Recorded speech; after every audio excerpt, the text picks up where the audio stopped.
Hey, how's everybody doing?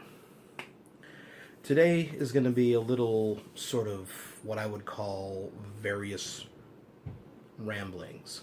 And this is going to be on the Beatles releases, starting from the 90s to now. Because I think a lot of stuff needs to be said. When I said in my last video and a couple of videos I have done that I'm pretty much thankful that we are getting anything nowadays, because there was a time when we were getting absolutely nothing. And you can honestly say that started back in the 90s. Some people could go back to the 70s, but a lot was happening in the 90s when it came to reissues. Now, of course, in 95 we had Live at the BBC, and in 96 and 97 we had the anthology releases. That was great. Great stuff there. But everybody was wanting remastered editions of the catalog going back to the 90s. And it just was not happening. And it was strange for the Beatles to not be reissuing the catalog with corrected artwork, liner notes, whatever. When 95 and 96, and also 97, there were two really big, hyped up reissue campaigns. One was The Who. Not only did The Who remaster their catalog, they were remixed too. They went back to the multi-tracks and remixed the catalog. They brought out details in the master tapes that you never heard. I still have those, and I'm not getting rid of them no matter how many current remastered reissues come out, which the new remaster of Tommy for the box set sounds awesome, of the original mix. But that 1996 remix of Tommy, where they finally had the booklet in order, was great and perfect. And then Sony Columbia Legacy with the Birds catalog. Best Buy was actually stocking those back then. Great stuff. Big hype sticker on the front, 20-bit remastering. The Birds experience never sounded richer, is what it said. But the Beatles were not doing anything. And whenever word came back from Neil Aspinall, now bless Neil Aspinall's heart. Bless him to death. The guy is great for his relationship to the Beatles and where he stands in the Beatles' history. But when it came to him finally taking over and running Apple in the 80s and the 90s, I forgot when he actually took over officially. Because he was always there, but he never wanted to do it, but eventually he became the head of Apple. He was handling releases in a piss-poor way. Whenever word came from him, it was, the time is not right. Time's not right. Time is not right. Here you have Who reissues flying off the shelves.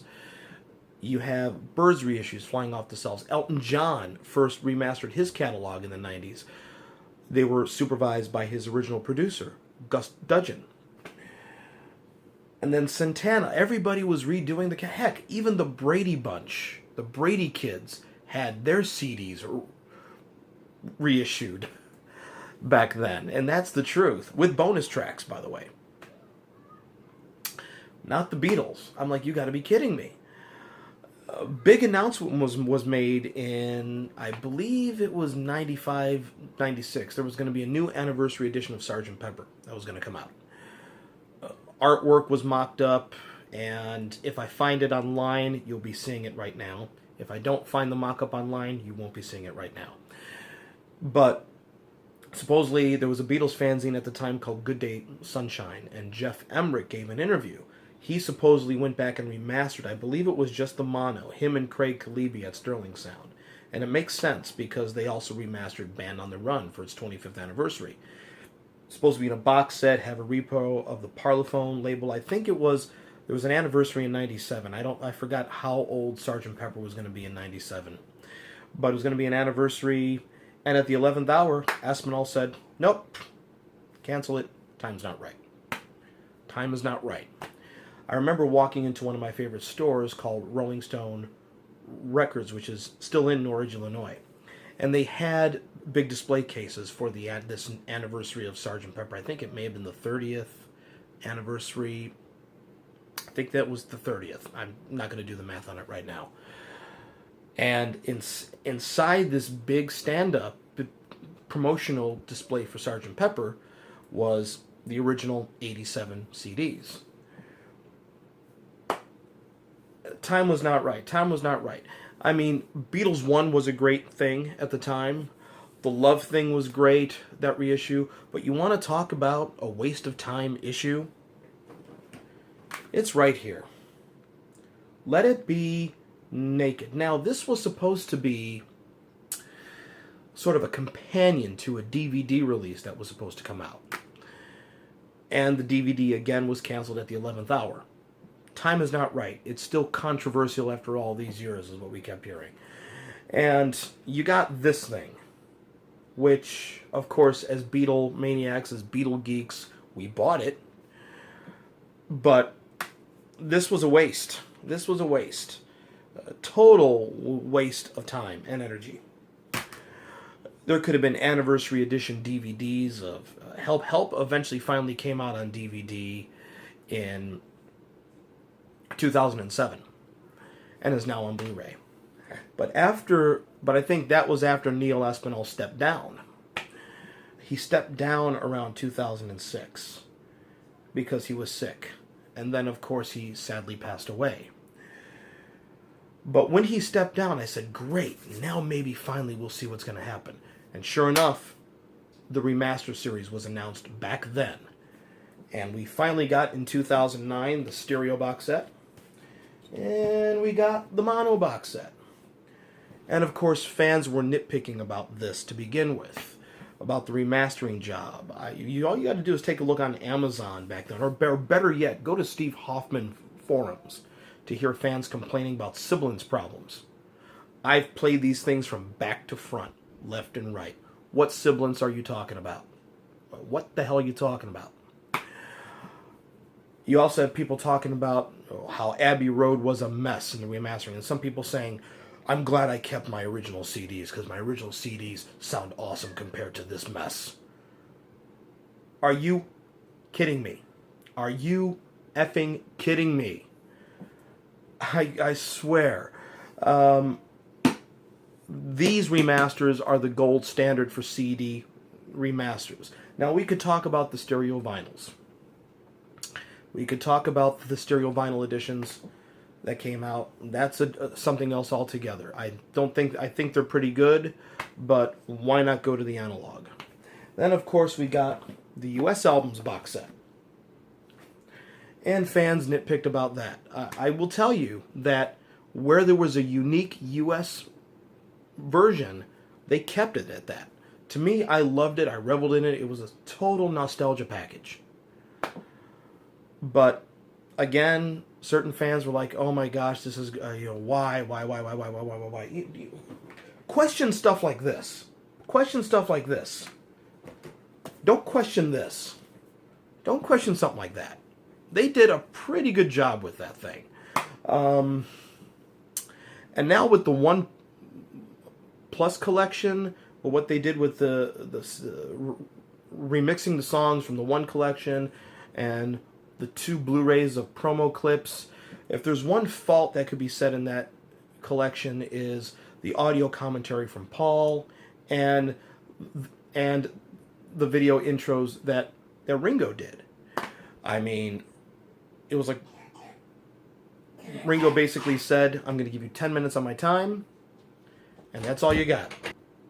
And Paul offers no insight into any of the things in his audio commentary.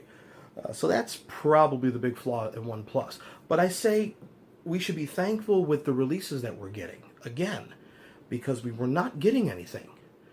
When it came to Neil Aspinall, the time was never right. And if any of you remember Martin Lewis at Beatlefest, any of the people that subscribe to me, Martin Lewis was a British comedian, is a British comedian, a humorist, but he's also was a consultant, or maybe still is, with Apple and Capitol on Beatles releases. And at Beatlefest And a lot of you who subscribe to me have gone to Beatle Fest either in New York or Chicago. And he basically said the right hand didn't know what the left hand was doing at Apple, especially in the 90s. And it was this canceling of releases that was the big thing. I mean, in the 90s, again, you have this huge reissue campaign going on by a lot of these great artists, in particular, like I said, The Who and the Byrds, and a number of other people. Digitally remastering albums of classic albums became a huge thing. And again, the excuses that you heard from Apple. Why do we need to reissue the albums? They're perfect the way they are. No, they weren't. And I will urge you, if you have your original 87 CD of Sgt. Pepper, to listen to The Fate of Lucy in the Sky with Diamonds. It fades out early and creates a 3-second gap between Lucy and getting better. First thing I did when I unwrapped my 2009 box set was I unwrapped Sgt. Pepper, see if they corrected that. And lo and behold, they did. So I knew my prayers were answered. And I called BS when Derek Taylor, at the end of when Anthology 3 came out, he made a big statement saying, the cupboard is now empty. No, the cupboard is not empty. So you can do a release of unreleased stuff instead of giving us Let It Be Naked. Yes, I'm going to keep showing this here. Let It Be on Blu-ray. It's part of their history. Whether it's controversial or not, it's part of their history. It was restored, and there's a lot of things that you can do with that release. It's part of their history. To deny what happened during those sessions and the bitterness went down is, in my eyes, rewriting history. That needs to come out like 5 years ago. And that's why I have a bootleg copy. You hear me? UMG, I have a bootleg copy of Let It Be on DVD. You hear me, Apple? So that's my take. We were getting nothing before. We're getting things now. Whatever unreleased stuff from the vaults is coming out in Macca's catalog, I'm thankful for it. Could be more, but I'm thankful because we weren't getting anything. So I kind of feel that we should be thankful to a certain extent here. That's my take on it. That's my various ramblings on the Beatles and the Apple releases.